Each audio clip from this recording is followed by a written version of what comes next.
Welcome to the Inquirer 2.0.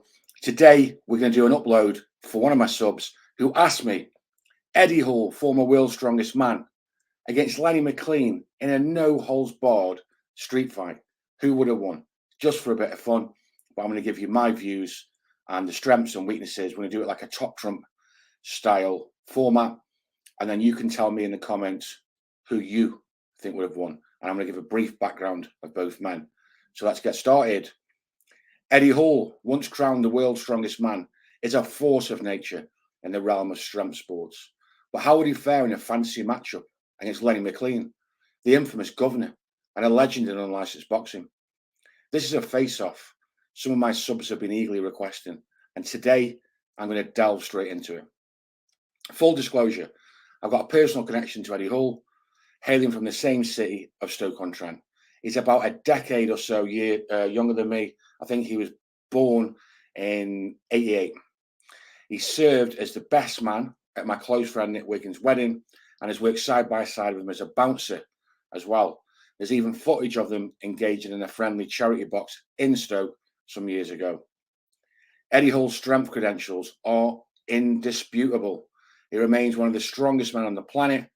Though he's a relative novice when it comes to boxing, how would he fare against someone as ferocious as Lenny Mclean in an all-out, no-holds-barred street fight? Lenny Mclean himself, no stranger to the underground world of unlicensed boxing, where he earned the moniker of the governor. While he won many fights, it's worth noting that Mclean had his fair share of defeats. He was stopped twice by Big Cliff Fields, also suffered losses to Kevin Paddock and Johnny Big Bad Waldron. Despite this, Mclean consistently claimed he never lost a fight on the cobbles or in any street fights of any kind. Now, Eddie Hall, imposing figure, standing 6'2", 6'3", and weighing around 23 stone, depending on his training cycle. He chased the elusive title of world's strongest man for years before clinching it in 2017, a massive achievement. But his accomplishments extended beyond the World Strongman competition. He also cleaned up in the British and the UK's for years. He shattered the world record for the elephant bar deadlift at the Arnold Strongman Classic by lifting an awe-inspiring 465 kgs. He made headlines again later in 2016 when he lifted 500 kilograms in a conventional deadlift. And as you can see from the footage, there's blood coming out of his ear. He nearly went blind. He fainted. As a result, it took that much out of his body. And that just shows what he puts on the line when he's competing in these type of competitions. In 2020, Eddie ventured into the world of professional boxing. It was actually an exhibition match. I don't know if it was actually marked as a pro fight. He was challenged by his rival, Habor Bjornsson, I think it's pronounced. Though Eddie lost the match in 2022, he admitted he would have preferred a street fight, claiming it is his true domain. Now, you might ask me, did Eddie Hall get into lots of street fights or straighteners when he was working the door or as a young man? I can't say yes or no. He'd have to say that himself. But he does claim here that he would have preferred fighting Bjornsson in a street fight, which he thinks he would have won in comprehensive fashion. Given the background and unique skill sets of these two men, I've decided that the fairest way to speculate on this fantasy matchup is to rate them in 5 different key categories. 1 being strength, 2 being endurance, 3 being aggression, 4 fear factor, and 5 speed.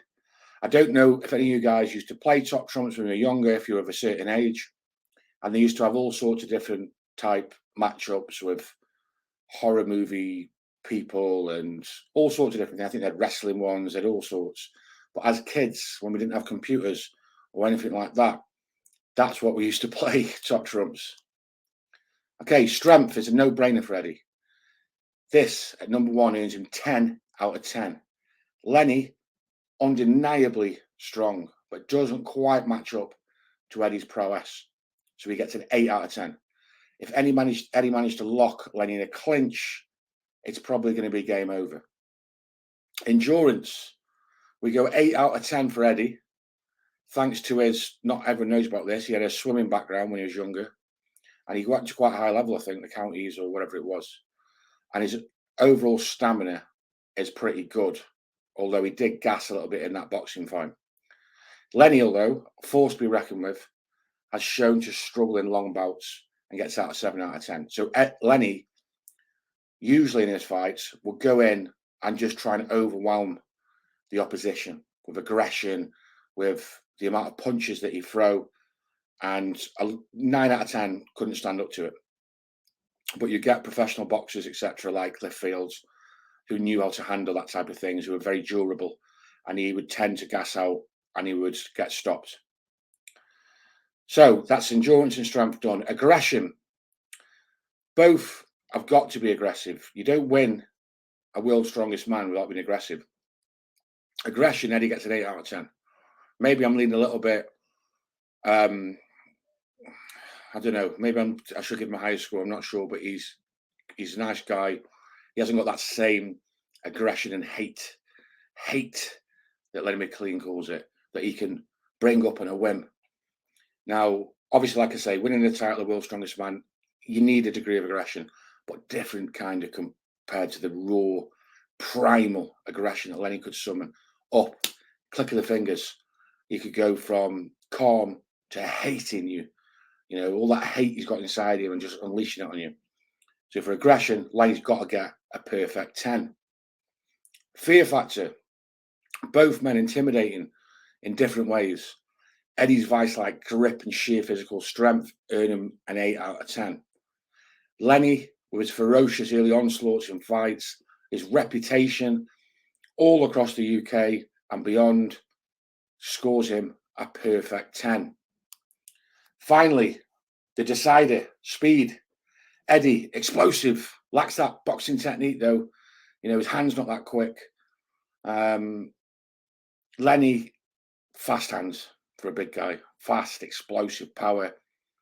I think he would be on his feet as well. He'd be able to move quicker than Eddie. He'd have to, because if he didn't and Eddie got hold of him, there'd be problems. So I've got to give Lenny an 8 out of 10 for speed and Eddie a 7 out of 10. So the final scores, Eddie Hall 41, Lenny Mclean 43. Lenny Mclean, in my opinion, takes a street fight because of his long history of fights on the cobbles and in the ring, his natural aggression, the natural fear factor. That's his environment. I don't see him getting beaten. However, having said that, if Eddie was to be able to take a couple of shots, which you'd have to take, and I would imagine them squaring off outside a club door or whatever on a back street. And I think that Eddie would have to go charging at him and take 2 or 3 shots to get his hands around him and get him on the floor and then wrench his neck to pieces and do whatever he has to do, ground and pound, to get the win. Whereas with Lenny, I think I don't see many men standing up to those initial punches that you have to take. And that would be the key for me. I think Lenny, bam, bam, bam, bam, cluster of punches. I think Eddie on his back, and that would be finished. But this is just my opinion. What do you think? Thoughts in the comment section. If you enjoyed this, like I say, it's just a bit of fun. You know, I know I'm going to get loads of hateful comments. This would never happen. But it's just a bit of fun. It was asked, it was requested, and I'm happy to do it. And I thought the fact that the connections with Eddie and all that kind of thing, it'd be a bit of fun. I'm sure you'll find the funny side to it as well. All right, guys, take care.